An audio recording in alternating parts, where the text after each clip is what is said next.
manusia mau berusaha untuk menolak otoritas dan memperjuangkan kesetaraan. Ini sebenarnya dua ini saja.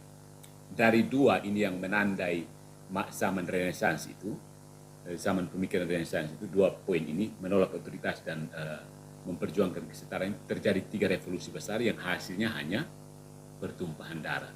Revolusi Protestan, revolusi Prancis, dan revolusi Bolshevik. Ya, itu poinnya hanya dua. Revolusi Protestan ya orang pikir ke secara rohani, tapi sama sih, intinya menolak otoritas dan memperjuangkan kesetaraan. Revolusi Prancis juga sama, menolak otoritas dan memperjuangkan kesetaraan.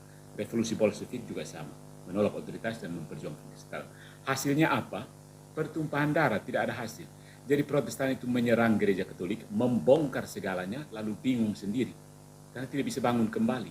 Subongkar habis, mereka bingung sekarang. Ya, itu sama seperti anak muda yang begitu semangat untuk membongkar komputernya, tapi kemudian dia bingung kembali mau pasang kembali ke rumah. Pasang kembali terakhir mur lebih. Begitu. Ya. Ya, jadi Protestantisme itu hanya mampu berdiri di atas propaganda dan retorika manipulatif. Itu sudah dimulai sejak awal ketika mereka berhasil menguasai mesin cetak. Dan bukti nyata, saudara-saudariku yang terkasih, di Indonesia pun sebelum zaman internet itu, media-media itu memang dikuasai oleh Protestan Reformasi Injili. Sehingga pola pikir orang Kristen pada umumnya itu pola pikir reformis. Begitu Katolik datang, Katolik dianggap seperti aneh sekali. Menyembah patung apa segala. Ya, seperti itu. Maka ketika orang Katolik tampil dengan ajaran Katolik yang sebenarnya, beberapa pendeta malah heran, ini Katolik, ini orang baru datang dari planet Mars kah? Itu pernyataan, benar-benar pernyataan verbatim dari pendeta NDN. Jadi rupanya dia tidak belajar tentang ajaran Katolik selama ini, dia hanya mengikuti asumsi tentang gereja Katolik. Begitu Patus Allegro ngomong satu kali, dia langsung kaget, oh ini Romo, ini baru turun dari planet Mars. Nah, ketahuan selama ini siapa yang tinggal di dalam gua Protestan yang gelap dan pengap. Apakah diskusi ini, katakanlah diskusikan, apakah akan terjadi apa gimana, Romo? Sebenarnya diskusi sudah terjadi sudah lama. Gagasannya itu sudah ada sih. Jadi hanya ada orang tertentu yang tampil mewakili gagasan itu, ya seperti itulah. Dan gereja Katolik tetap sama dari dulu sampai sekarang. Hanya Protestannya berganti. De Quingadas itu versi Indonesia dari R.C. Sproul sebenarnya. Atau siapa? Bukan, selain R.C. Sproul masih sedikit ini. Dia itu James White. James White. Persis. Argumen-argumennya sama kayak James White. James White itu sudah dibantai oleh orang-orang Katolik Amerika. Yang kedua, De Quingadas itu orangnya saintis.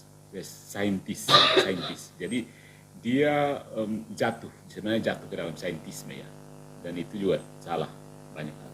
Di Protestan Calvinis itu lebih jatuhnya ke saintisme. Kadang memang sains betulan, kadang maksudnya sains betulan, tapi mereka mencoba mengukur itu semua dari sains, maka itu salah.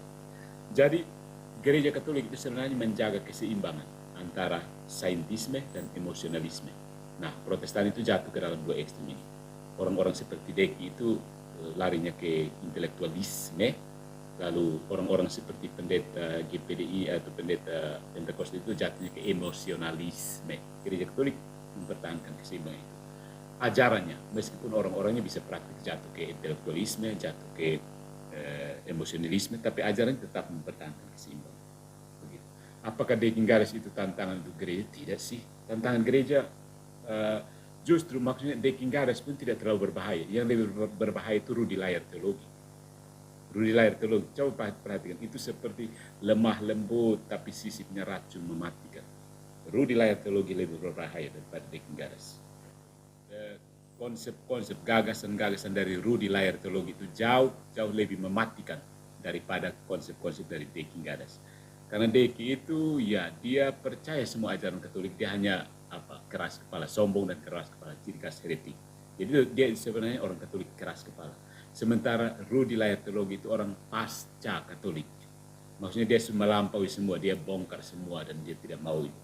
Hanya dia dia mau bertahan untuk memakai nama Kristen karena dia menemukan bahwa Kristen itu indah, tapi dia melampaui Katolik, dia semuanya didekonstruksi habis. Teks tergantung tafsir, kita bebas, kita ini begitu variasi, seolah-olah pokoknya harmoni apa segala, seperti sudah pelangi itu kan. Rudi Layar Teologi itu model pelangi. Pelangi kan bermacam warnanya, semuanya indah, tidak boleh ada satu warna yang mendominasi. Rudi Layar, ya lebih hebat, ya Rudi Layar Teologi jauh lebih berbahaya daripada Deki, itu kan kita langsung bantai. Begitu dia 3 menit pertama kita sudah tahu ini orang bodoh sebenarnya. Orang bodoh yang ngotot itu tak kita tahu.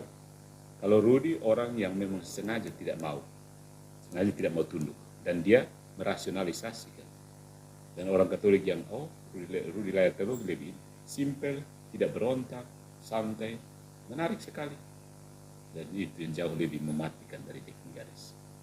Tapi itu dua sisi yang perlu patut diwaspadai.